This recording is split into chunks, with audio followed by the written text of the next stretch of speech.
The market doesn't know what keeps you up at night. It doesn't know when you want to retire, and it doesn't know how old you are. The simple truth is, the market doesn't care. But if you care, you've tuned into the right place. You're listening to Investor Resources, bringing clarity to the confusing world of finance. Here are your hosts of Investor Resources, Don Creech and Perry Sykes. I'm Don Creech. And I'm Perry Sykes, and welcome to the Investor Resources Podcast. If you're enjoying these, we'd appreciate it if you would subscribe, hit that subscribe button to make sure you're always getting our newest release. And if you know of anyone, friends, family, coworkers who would benefit from seeing these, we'd appreciate it if you'd forward that link on to them and give them an opportunity to see what we've got to say. Also, at the beginning of every month, we have a stock market update live webinar. This in February is coming up on February 1st. You can register for that by going to iriradio.com. That's iriradio.com and go to the webinar registration page. Thank you. Well, the subject on this one is dying is a problem. So we're really not here to talk about morbidity. Because normally nobody wants to talk about it. Talking about death, life insurance, long-term care insurance, those are all things that we just want to avoid. It doesn't make good family dinner table conversation. Right.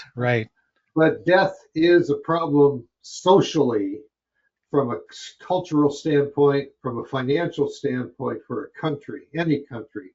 And we have a major change that has occurred over this last century that is really going to come home to roost for us in America, as it has in Japan and China and Russia and most every place in the world except for Africa, parts of South America.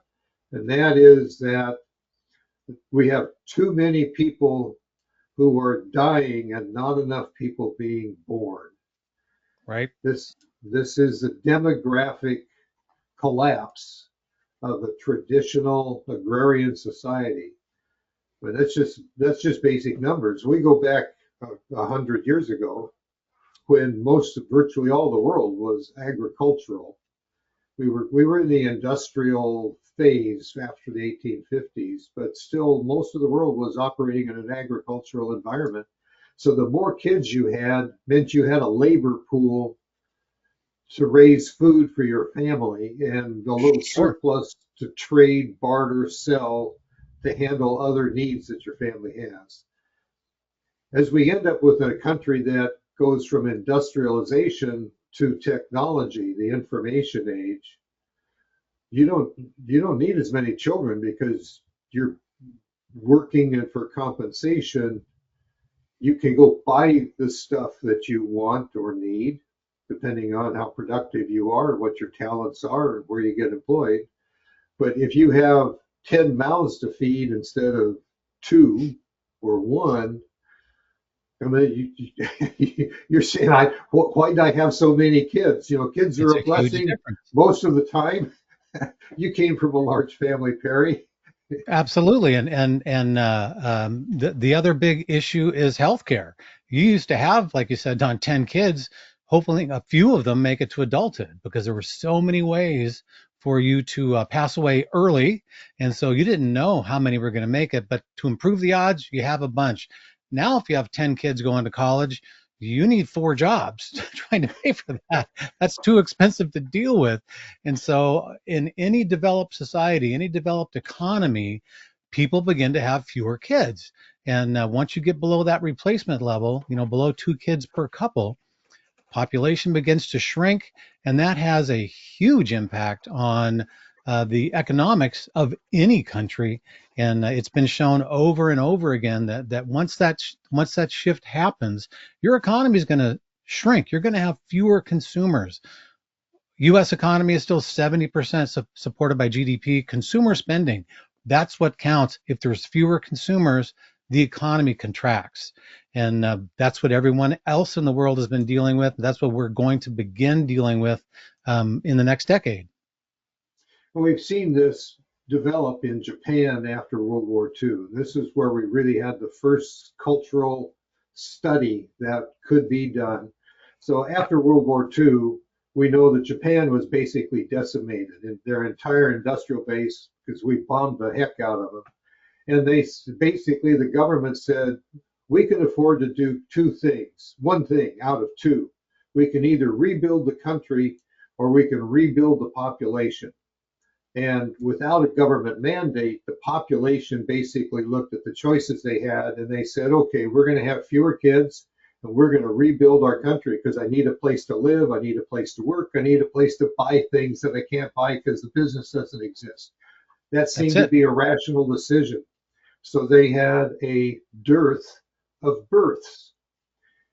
They didn't have an official one child policy, but by default, that's essentially what happened. And so we basically could look at that spike in births right after World War II, and then the calamitous drop in the birth rate a few years later, and Right. say they're going to have a problem because once grandma and grandpa retire, you still need, as you just said, Perry, you still need productive consumers in the economy. They need to have jobs and they need to be buying stuff to generate prosperity. And they didn't have the kids to do that.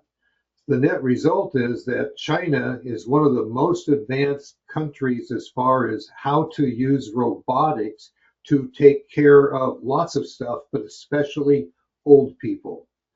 They have a Yep. lot of experience with robotics in hospitals, dispensing medicine, checking charts, checking patients, running up and down the halls and in and out of the rooms.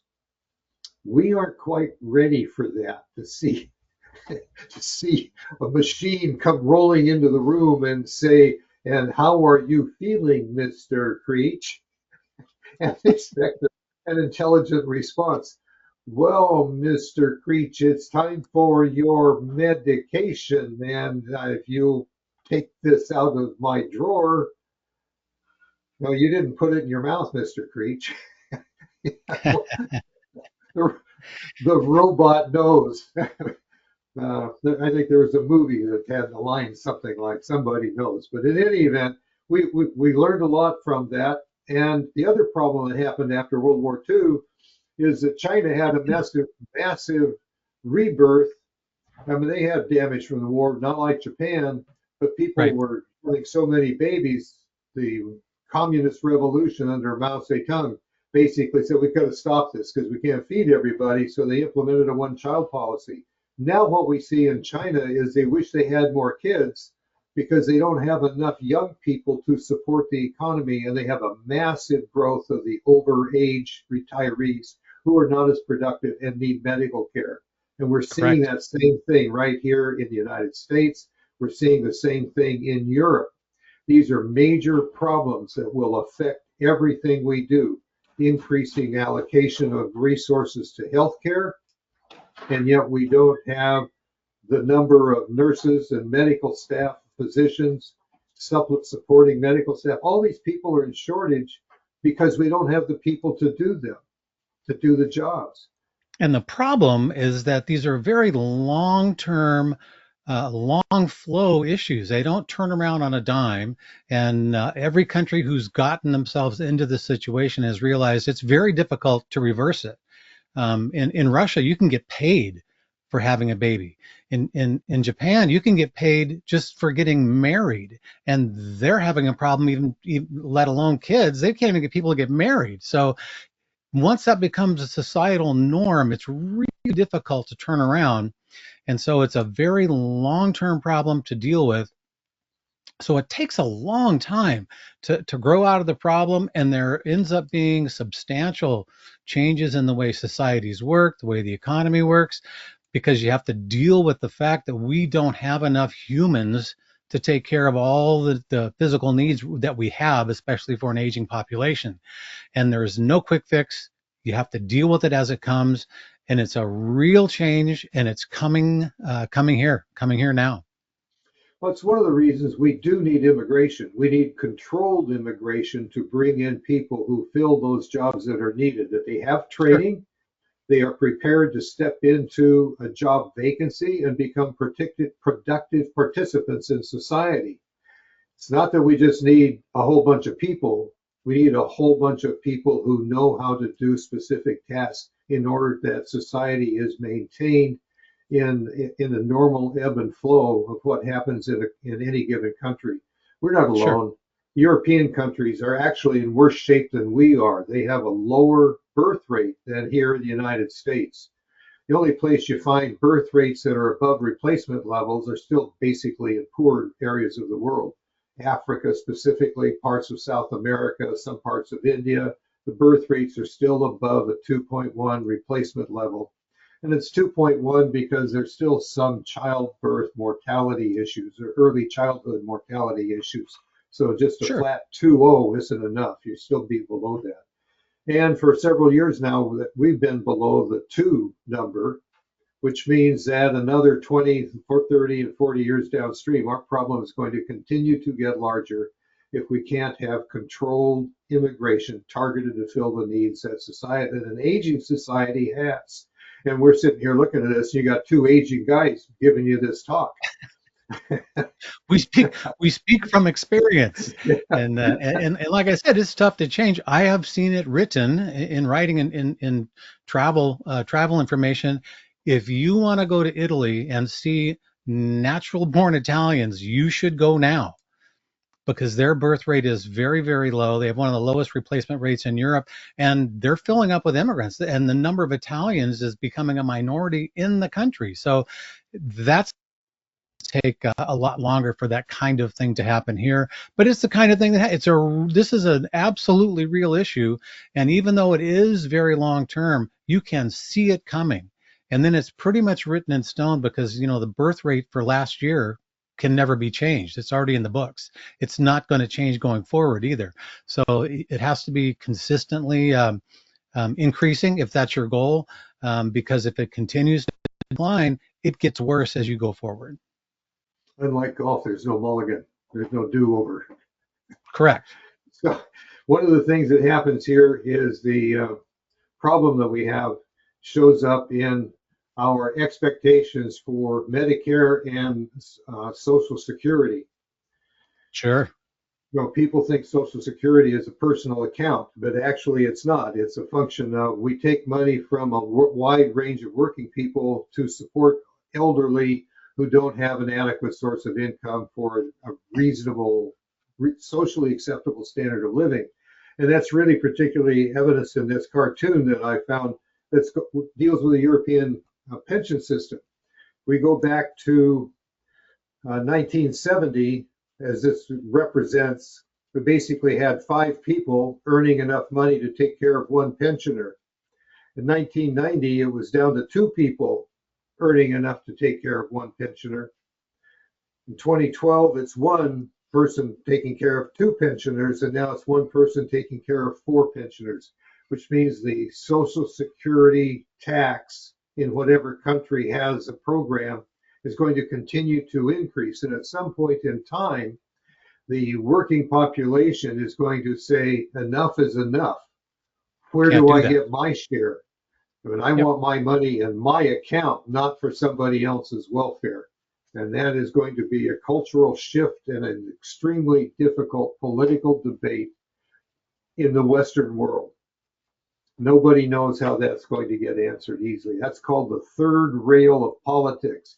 There's not a politician in office who wants to discuss how you fix Social Security, because anytime you adjust it, it creates the loss of the next election.